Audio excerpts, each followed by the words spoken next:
Hello everyone. In my previous video, you learnt about logarithm. What is the meaning of logarithm? How can we convert logarithm into index form and index form into logarithm form? Let's learn about laws of logarithm today.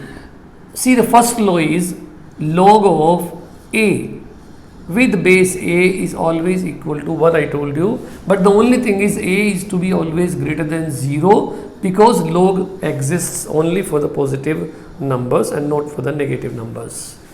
Number 2 is log of 1 with base a is always equal to 0. Let a be any number.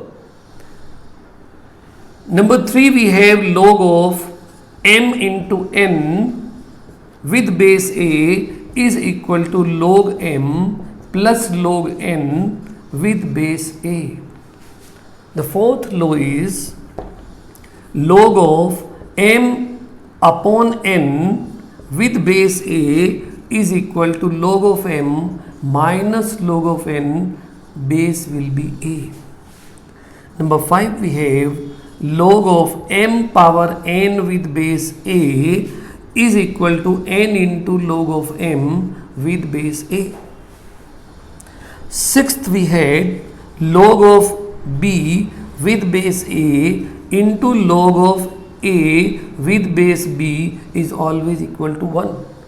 This is known as reciprocal law, and in this we can find out that log of b with base a can be written as 1 upon log of a with base b.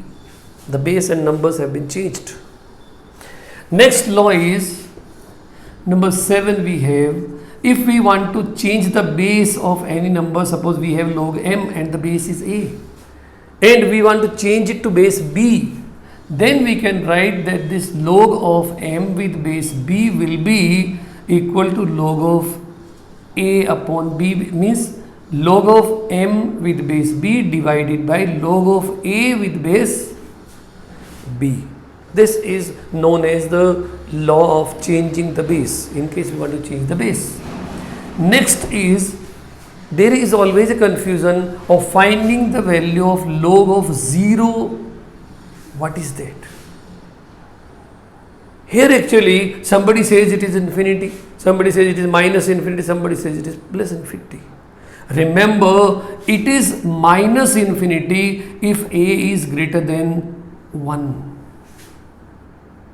But if a lies between 0 and 1, then the value of this is plus infinity. Please remember this, a very important point of finding the value of log 0.